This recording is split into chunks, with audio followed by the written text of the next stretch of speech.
It's possible to change the transfer function by using the transfer function editor. So this line is the function of opacity versus intensity levels, and the circles, the color circles, are the color control points, and they will generate a gradient. I can change this line so that it looks more like that. So I put more opacity over the soft tissue, so I generated this. If I set that to 0, for example, and I increase the opacity of bone, I would get something like this. If I increase the opacity of everything apart from air, I would get something like this, and so on. This blue vertical line, I can drag it around. That will give me the a threshold, and this is used in calculating the surface images. So if I move that towards bone area, give me a different result. If I move towards the air, give me a surface that goes through the soft tissue and in between.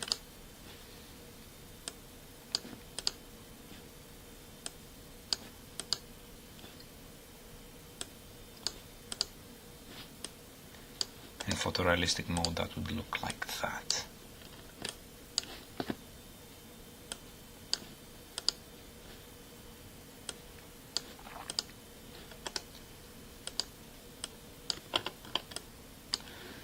Okay, so it's possible to move these color control points to change the gradient. Remove them by double clicking, or adding some more by double clicking again. And then click on this button to change the color.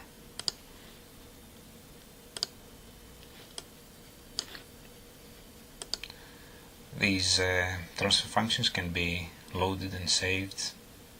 Once saved, they will appear under presets, and it's possible to do few things on the function itself, like clear the transfer function, clear the palette, smooth it, so on.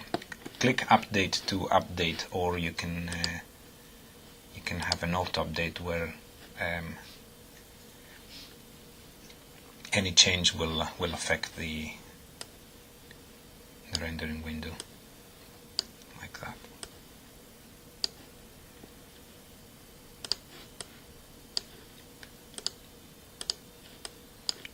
Select tissue. Okay. So this mode, the cut plane, the arbitrary cut plane mode, cut through.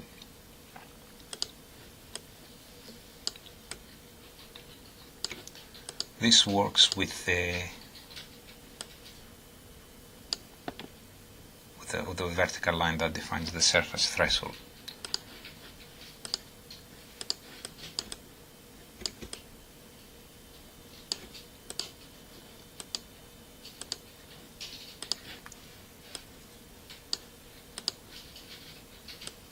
Let's put that and exclude surface. So in exclude surface, it will cut through, but exclude all the voxels that are that have a value of intensity value above that of that set threshold. So moving that towards there,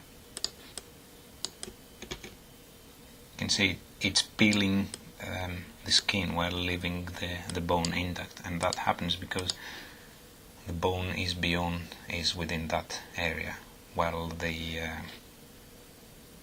skin is before that. So the skin is cut, but the bone is not.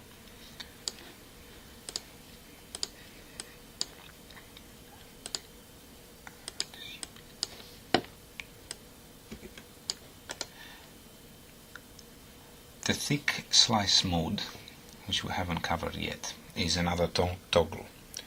Click on here, and then you get this vertical bar to adjust the number of slices within that are used in the thick slab reconstruction.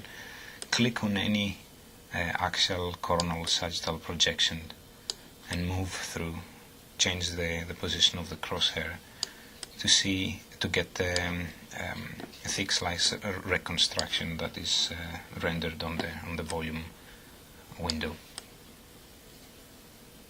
It's possible to rotate this around too. Once you click again, it goes back to the axial or coronal or sagittal view.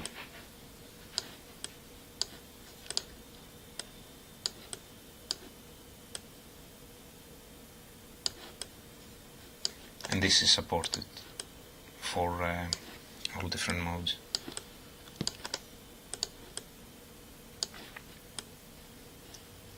It's fairly useful in the minimum intensity projection mode.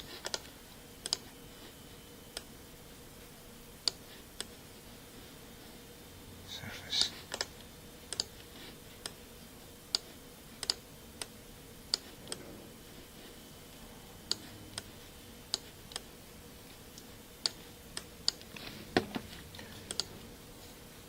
Another mode I'm going to talk about is the curved MBR.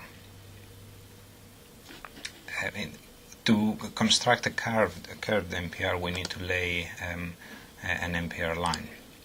So first of all, we get into the hanging protocol that's called curved MPR, and then we lay the line down.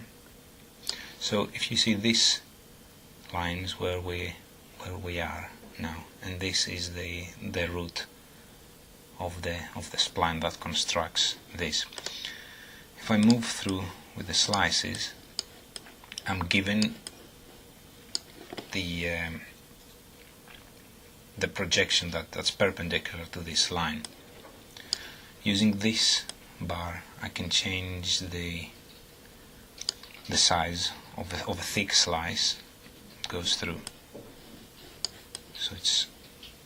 So I get some more visual cues as to where I am within the volume. It's possible to change the direction of the sweep. So here now is axial. It's possible to change it to coronal and sagittal. If I move this line around and add some more to the line, you can see how it moves.